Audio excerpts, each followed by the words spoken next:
The president raised a lot of valid concerns. China was not truthful with the world at the outset of this. Had they been more truthful with the world, which would have enabled them to be more truthful with themselves, they might have actually been able to contain this entirely. And there is some growing evidence to suggest that. As late as January 20th, they were still saying that there was no human-to-human transmission, and the WHO is validating those claims on January 14th, sort of enabling the obfuscation from China.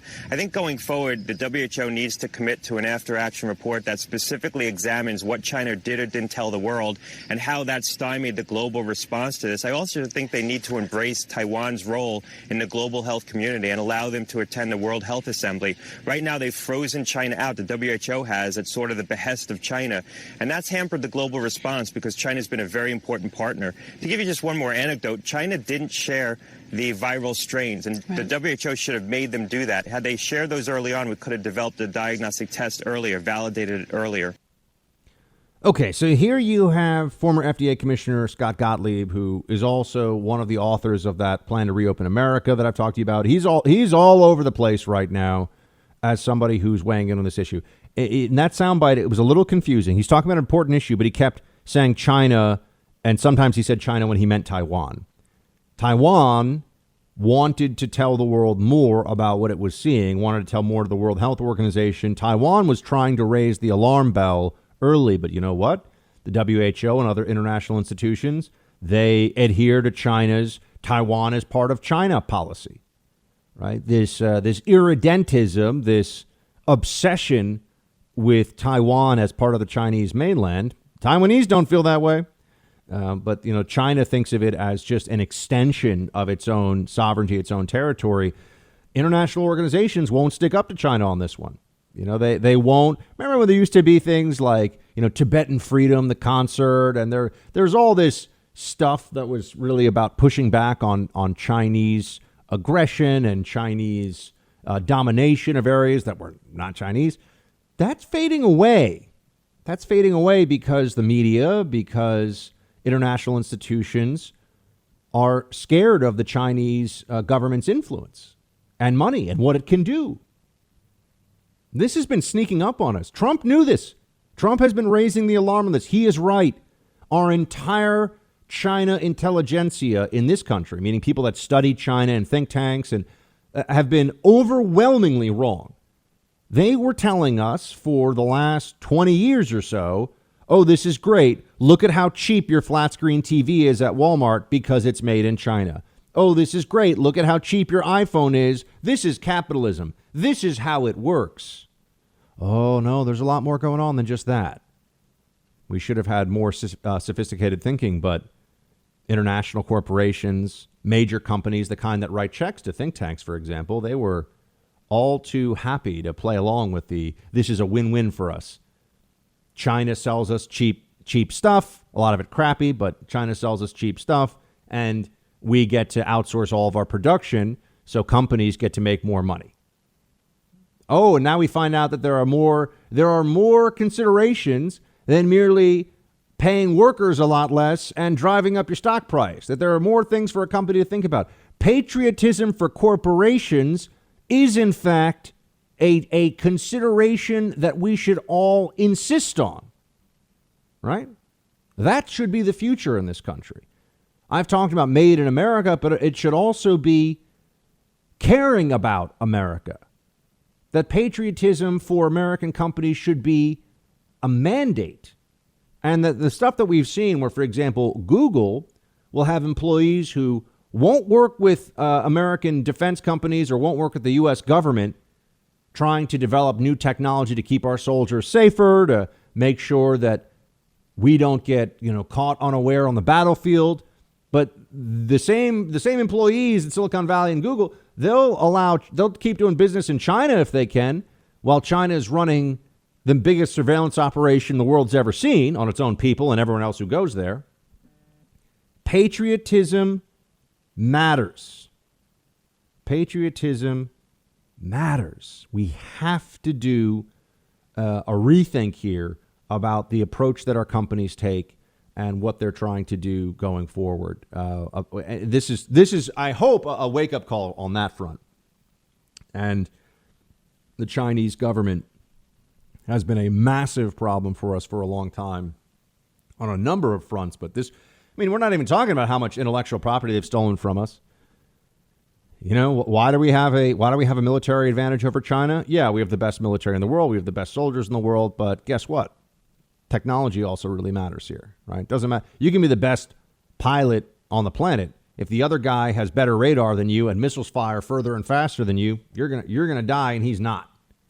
The Chinese have been stealing our most sensitive technology, business and military espionage, going on for years and years.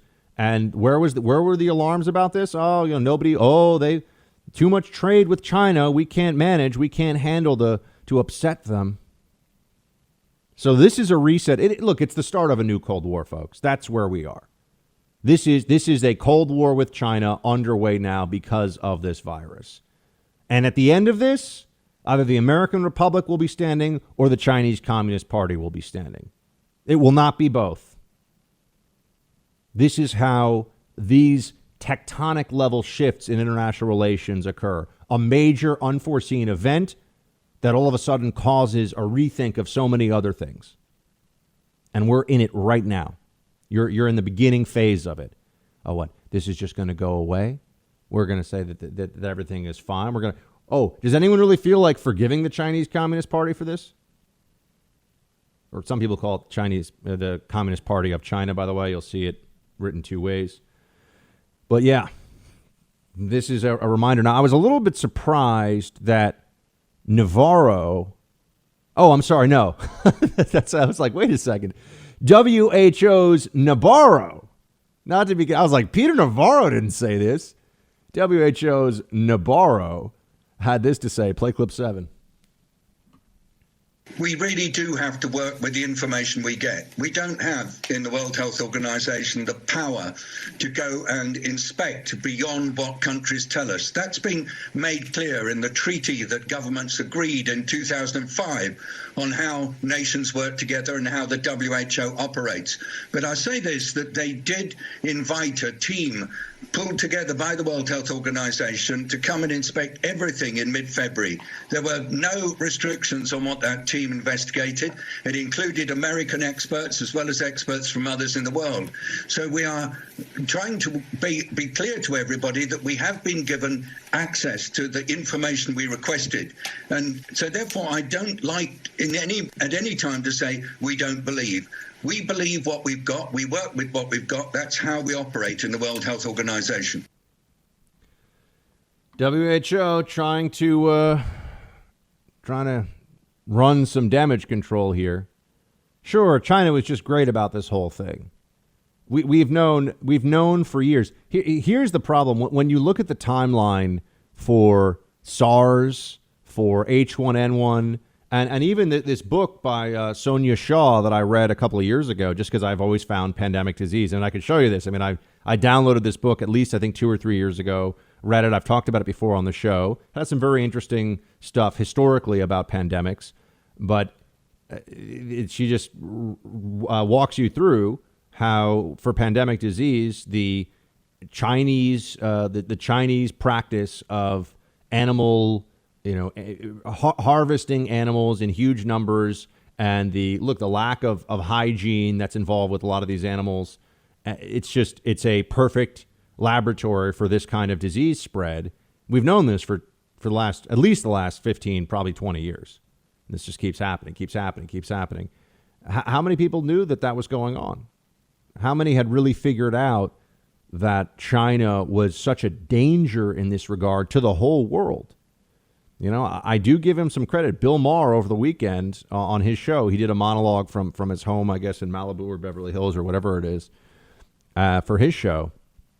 And he's horrible on. I mean, he hates Trump. If you bring up Trump with him, his eyes just become bloodshot, and he hates Trump as much as any human being you'll ever find. So you can't have a conversation that involves Trump with him at all. I learned that the hard way. Okay. But on the issue of China, he is willing to say that we should call it the Chinese coronavirus or Chinese COVID-19. That we should say that, and that's now he's a little late to this party. A lot of conservatives have been saying it for weeks that this is, Lyme disease is named for Lyme, Connecticut, Zika, Ebola, et cetera, et cetera. This has all been well known for a long time. Although, interestingly enough, the Spanish flu probably started in America and made its way to Europe because of troop movements and because Spain during the First World War, at the end of the First World War, did not have, it was a neutral country, did not have the same press restrictions in place. Their press wrote about this flu. That's how it became known as the Spanish flu, even though it wasn't particularly bad in Spain at that time, and it was certainly not first established or developed in Spain. The first time they ever found it was actually on a U.S. military base. A guy had 104-degree fever, and that's when they think they first had it. And then in the second wave, it mutated, and that's when it came back in the fall of 2018. The Spanish flu came back in the fall of 2018 and killed so many people. It was they call a W curve. It was dangerous to the young, like flu always is. Dangerous to the old, also same case. Dangerous in the middle. A lot of people 25 to 35 died. Millions in that age range died. And I said 2018. I'm sorry, 1918. Spanish flu of 1918. Pardon me. I'm so sorry, guys. That was way off. 100 years. 1918, obviously, First World War. But the Spanish flu of 1918 had that W shape in with the way that the disease killed so many people, and we're trying to learn lessons now about it. But also, as we talk about the experts. Remember this, the experts then thought, and this was the height of science at the time, they couldn't see viruses, okay? They weren't able to see viruses until the 1930s. No one could see viruses. We could see bacteria, so they thought it was a kind of bacteria that they kept finding in certain people that had this disease, but they were wrong, and there were, for the time, millions, which would be obviously much more money in today's dollars, millions of dollars spent trying to find a treatment for a bacteria that was not the problem. And this was the height of global medical expertise at the time. So now I know our medical system has gotten a lot more sophisticated since then. Obviously, it's gotten a lot better since then. But understand that there's still, when you're talking about listen to the experts, when something terrible like this happens, if you go into the history of pandemics, experts have always been not where they needed to be in terms of knowledge and ability to treat. In a way that I think is worth us remembering. Whether you're talking about cholera epidemics, you're talking about the Spanish flu of 1918. There's been a lack. Now, sometimes we get a miracle breakthrough, but usually it is the case that we have to suffer terribly, and then they manage to figure something out in time. And they usually also started off with quite a bit of wrong knowledge in trying to tell us how to fight against something.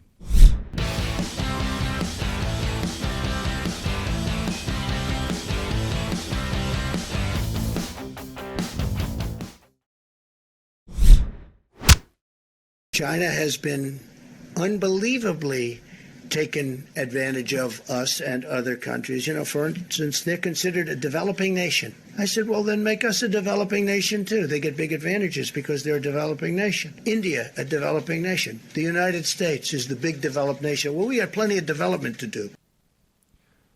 He's right that China's been taking advantage of us, and this seems to have been explicit within the Chinese Communist Party ranks. Their policy has been, we'll pretend to be friendly with America. We'll get as much as we can out of them. And by the time they realize what's going on, it'll be too late. It will be too late. Understand that even in the early days of the Soviet Union, there was a period when Stalin, Uncle Joe, as he was called by some in the West, Stalin and Stalin and FDR, and then Eisenhower, there was a warmth, a friendliness in the very early phase that went away quite quickly as we realized what we were dealing with. But we were allies in that fight against the Nazis, and then we had to find out the hard way that, nope, the Soviets were not our friends, not a little bit, not even a little bit. And with China, we're finding out that remember, in the 1980s, China was overwhelmingly a country with peasant farmers, subsistence level farmers, hundreds of millions of people living in tremendous poverty.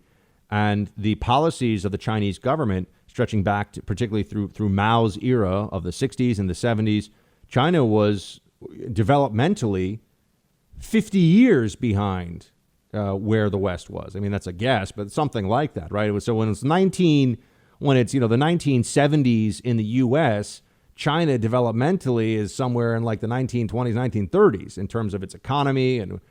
And over the course of starting in the 80s, into the 90s, the 2000s, China had this explosion of wealth and productivity. And we kept thinking, oh, this will be great for us because if China becomes wealthier and more prosperous, they'll become more Western and they'll become more friendly to our way of life. And they'll be like a European country. You know, we're never worried about what the UK is. The UK's got nukes. We're never worried about the UK, right? We don't worry about them. And we don't worry about the Japanese, even though we nuked them back in the day in a very different circumstance, right? But Japan is a real ally now. We don't have concern. I mean, maybe some of you have concerns about what's going to happen going forward with Japan and China, for example, but we don't really worry about what Japan's going to do to us or what South Korea is going to do with us. I mean, these are countries that we have a tremendous amount of faith and trust in, that they run on democratic institutions, and we see the world in enough the same way that we're aligned. We were told by the experts that China was going to fall into that category, that China was going to be like a much more populist version of Japan. Nope, that is not happening. China wants to kick us off the boat, kick us off the island, and take over. And we're just seeing, I think now with greater clarity, that reality as the Chinese government has set in motion a series of events that will end up killing certainly hundreds of thousands of people around the world and destroy trillions and trillions of dollars of wealth, all so that they would have an iron grip on power in their own country. And that's what this really comes down to. And if you look at the history of communism in China, this is not surprising. And I know it's not a communist economy now. It's really a command control capitalist economy with a communist political party set atop it. So it's a hybrid model. But we did not see that. I should say very few people saw this coming. This is one area where, now everyone's jumping all over Trump, saying that he was so slow to prepare for COVID-19. And they're going to say that no matter when he prepared, no matter what he did, right? We know that. But if you look at what he has been saying about China and how they're stealing from us and it's wrong and it's bad, he was right on this, on the fundamentals of the single greatest geopolitical challenge and national security and economic threat to the United States.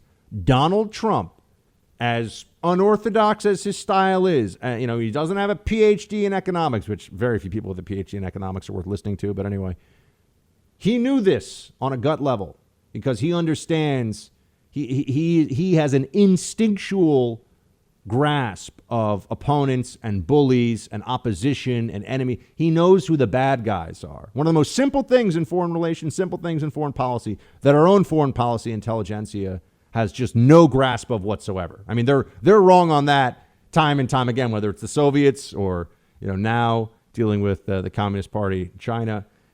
This is a very painful lesson that we are learning, but Cold War 2.0 with China is upon us for sure.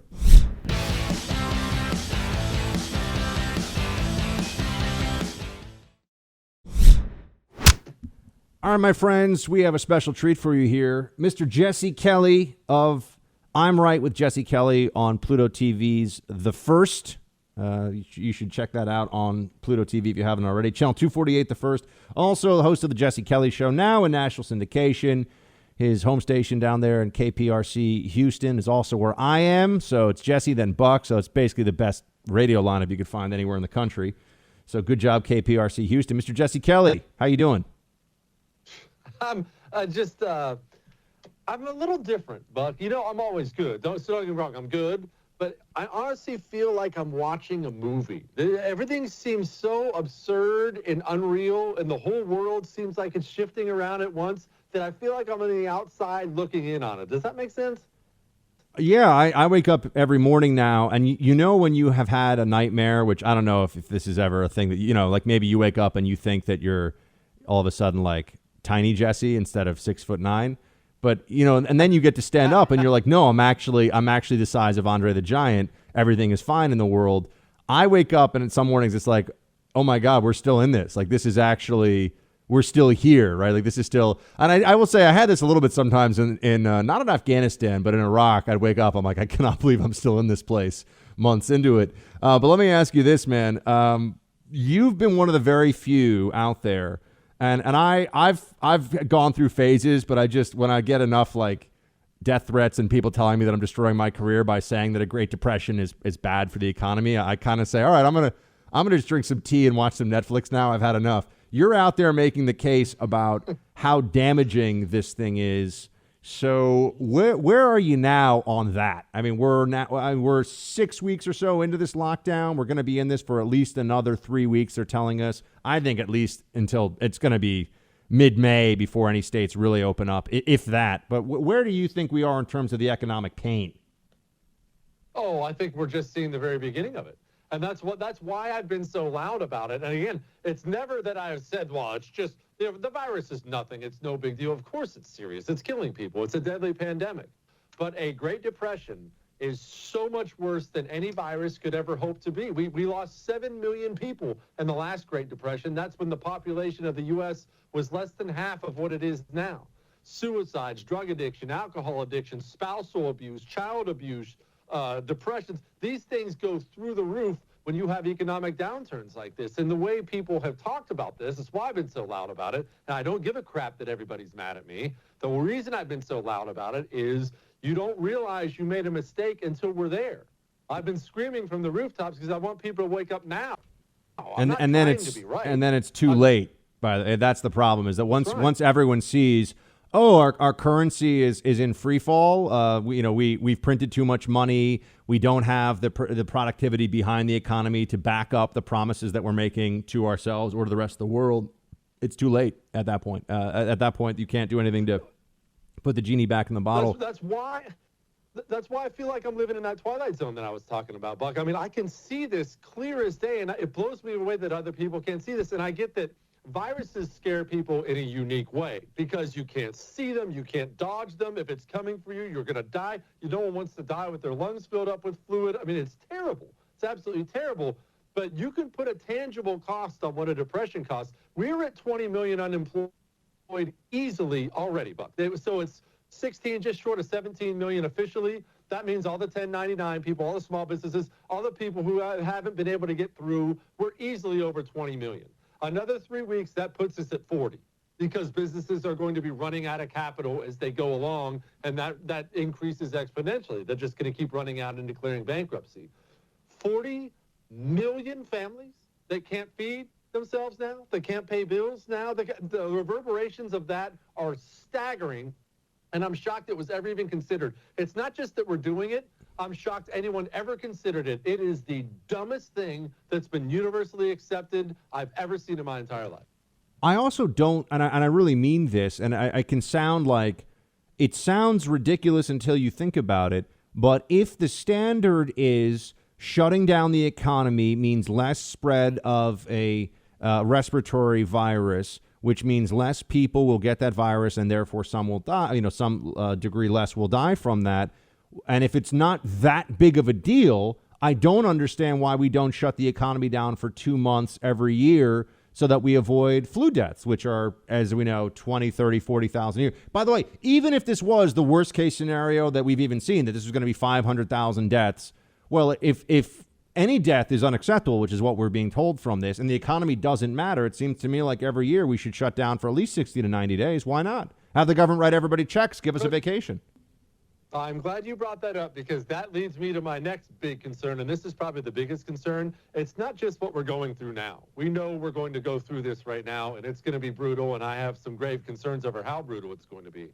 But did we just open up Pandora's box, Buck? Tell me, did we just tell all the people in this country and the government that the next time anything breaks out, the solution is lock everyone in their houses? Because if that's the solution from now till the end of time, I guarantee you one thing. On top of what just may happen by chance, the Chinese are watching our response to this too. And if I'm the Chinese government and I have published a paper publicly saying they want to dominate the world by 2050 and replace us as the superpower, and I see that the world's largest economy will line up its small businesses and fire a bullet into the back of their heads the second a virus comes out, I know what I'm doing. My bioweapons labs are going to be working overtime because I'm going to figure out a way to exploit that. We have shown the entire world we will become paralyzed with fear the next time we get sick, and that might be more dangerous than what we're actually going through currently. right before you came on, I was talking about how this has kicked off, and everyone needs to understand this is the new Cold War. And we were being told that it was going to be between Russia and the U.S. because of crazy libs who can't accept that Hillary lost. That was ridiculous. Russia's economy is about $1 trillion a year in total. Russia is a complete paper tiger. There was no way that Russia was really going to oppose us in any meaningful way on the world stage. It has been China to anyone paying attention. And now that conflict is not only unavoidable in terms of people's recognition, but I think unavoidable when you look at the trajectory of U.S. policy and U.S. economic struggles around the world. And I would ask you this, though. There is a separation that is very apparent between those who continue to work and get paid, which those in the media, they're going to figure out. The very big fish, the people that are, millionaires doing shows from their homes, yeah, okay, they're going to continue to, they'll be fine. First of all, they'll be fine if they stop working tomorrow, right? I mean, a lot of them just keep doing this out of ego. But even if they were to continue, the other people in those organizations are going to lose jobs. Advertising is going to be way, way down. The media is going to get hit, but not yet, right? Most people in the media still have jobs. Politicians still get paychecks. I think it's not, the pain of the economic shutdown is not real to the people with the loudest voices and the biggest platforms for the most part. What are small business owners that you talk to telling you about what they are facing right now? Like, give us some, it's anecdotes, but anecdotes matter when you're talking about human beings and their lives. Well, Buck, that's who I'm surrounded by. Because I don't live in D.C. I don't live in New York City, even though I love both those places. I just don't. I'm surrounded by business people. And to a man, each and every one of them is scared to death, wants to open back up tomorrow, thinks this entire thing has been overblown, and they're desperate now to pay their bills. Because I have, like I said, I know a bunch of them. One friend of mine, I told this story a little while ago, he owns a large retailer of an item people own, a lot of, and it's expensive. And they have one of the best business models I've ever seen. His dad was a super genius business guy and helped them set everything up. Long story short, this is a small business that was the next big thing. These guys were heading towards being billionaires when some guy with a bunch of money comes and buys them out. Their books were solid, cash reserves, proper investments. I mean, solid. They are now under 2 weeks, and they're about to fire everybody they have and close their company. That is a solid business. And I mean, some of the most solid financial books I've ever seen in my entire life. We're not even talking about the vulnerable businesses or the businesses banking on one big contract that wasn't going to come out. These people are drowning. And not only that, and no one wants to talk about this because it makes it sound like you're callous towards the people who died. But right now, Buck, if we're talking 40 million unemployed, which is not in any way unrealistic, 40 million unemployed by the end of April for 20,000 dead, 30,000 dead. Now that's a huge number. That's a huge number, but that juice is not worth the squeeze. And the point is, we live in a social media world now where people will say stupid things like, if it saves one life, that is the dumbest freaking thing I've ever heard of in my entire life. As a leader, a president, governor, mayor, you have to sit down all the time and make decisions like this. You have to decide, okay, was this going to kill 5 million Americans or 30,000 Americans? Because that's two very, very different things. Well, and the truth is, we've put all of our eggs into the virus basket, and we're paying for it. That guy, Alex Berenson, the former New York Times reporter, who's getting a lot of attention for being willing to crunch the numbers and just tell people what the numbers actually say, even when the numbers don't line up with what the specific narrative may be from the consensus, from the experts at any given time. I had an exchange with him. I said, are you seeing anybody who, and I know you follow him too, and look, the guy's been on Tucker Show a bunch. He's getting a lot of people to pay attention to his work, as well as people that are saying that he's a truther and he's, he wants everyone to die. His wife works in healthcare and is treating COVID patients, but they're saying he wants everyone to die and he's terrible. But I asked him, I said, have you seen anyone come up with an economic model for this? And he says, no, everyone's just looking at the stock market and assuming that everything's going to snap back into place. And I didn't get a chance to tell him this yet, but I'm going to say this to you. There are no models. I mean, to the point about your friend's business, yeah, there's seasonality to businesses. You can have new competition. You can have supply chain disruption. You can have, no one ever anticipates, no matter how healthy your business is, zero, right? Shutdown like this. No one ever thinks that that's something that you would factor into your cash flow, to your long-term capital needs, short-term capital needs. No one thinks that that's possible. If you have a terrible season, maybe your sales are down 20, 30%. No one thinks they go to zero for a quarter. What businesses are built to handle that? None, to your point, none. This is going to hit small and big. And again, keep in mind, they shouldn't ever have to factor that in, Buck, because this never happens. People keep making comparisons between this and the recession we just had not too long ago, 2007 to 2009. This is nothing like that. If only one part, like a financial bubble, bursts, that hurts, and people are going to feel that. But when you haven't stopped the economy from moving, people move around, people adjust, they invest in different things. When you've pointed your finger at huge parts of society and said, you will stop working and go home and be poor, you've left them no opportunity. They have no ability to adjust, and so you've effectively killed them. Even if they drop their labor costs to zero, which sadly most of them have had to do, you still have a lot of other costs. You have overhead, you have taxes, you have utilities, you have floor planning. Like if you're a large car or RV dealer, you don't buy those outright most of the time. You borrow those from a big bank. You're paying interest on $4 million worth of inventory that now you're not moving any. You're finished like that if you drop revenues to zero. No business can survive like that. And this is where we get to the debate over when to reopen. This is going to get very nasty, as you know, Jesse, both from people that in good faith believe that, shutdown is the only way to save lives and that's all that matters. But then there are a lot of people that are honestly viewing this as the best opportunity they have, not just to beat Donald Trump, by the way, that's a big part of it, but also to rub all of his supporters' faces in it. There's a lot of people that have been making noise for years about how terrible Trump is. And the terribleness of this situation, while it is global and not limited to the United States, for them is a vindication of what they've been saying all along about Trump, which is sick and messed up, but that's clearly where their head is. Where do you think we should go? Do you have a timeline in mind or a plan in mind, or you just know that this can't? I mean, I think we agree this can't continue. So what happens then? Yeah, my timeline was yesterday. In fact, my timeline was about 3 weeks ago. But here's the problem, Buck. Once again, to use the term Pandora's box, once we've told the American people, and we did this, we did this. We pointed our finger at America and we said, you can either be safe from the virus and hide at home, or you can be in grave danger and go back to work. You can't put that genie back in the lamp. That doesn't work that way. Now we're going to tell people to open up and go back to work, and people are going to look around, and rightfully so, especially when you're scared or maybe haven't done all the reading on it, and you look and say, well, I can't go back to work, I'm going to die.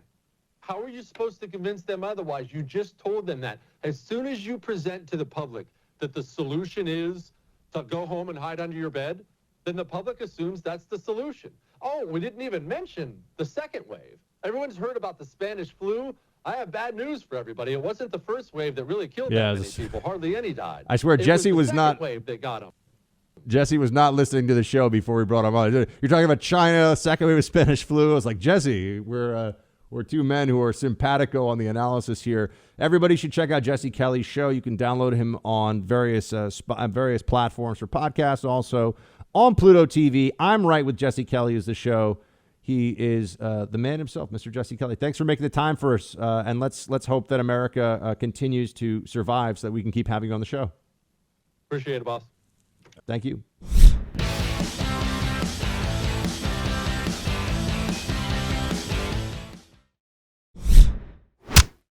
You said that African Americans and Latinos should avoid alcohol, drugs, and tobacco. You also said do it for your abuela, do it for Big Mama and Pop Pop. There are some people there are some people online that are already offended by that language and the idea that you're saying behaviors might be leading to these high death rates. Could you talk about whether or not could you have a response for people who might be offended by the language that you used? Well, I use that language because that's the language. I've been meeting with the NAACP, with the National Medical Association, with others. I actually talked with Derek Johnson multiple times this week, the head of the NAACP, and we need targeted outreach to the African American community, and I use the language that is used in my family.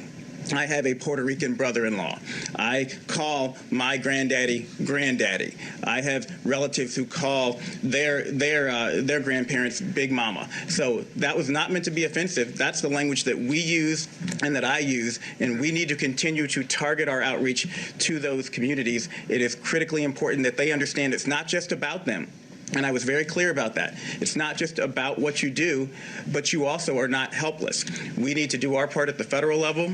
We need people to do their parts at the state level, and we need everyone black, brown, white, whatever color you are, to follow the president's guidelines, the coronavirus guidelines. The media is really so helpful. There you have Surgeon General Jerome Adams, who is African American, asked by a female minority reporter if his language is too familiar and offensive to the minority community. Yeah, that's right. The journos are there in the West Wing to make sure that the African American Surgeon General who's trying to save lives doesn't use language that a Democrat African American Surgeon General would certainly be allowed to use. But you can't work for Trump. Even if you are black, apparently, the journalists think you cannot work for Trump and use language familiar within the black community, within the Hispanic community. Oh, that's right. Our black Surgeon General is racist, I guess they want you to think.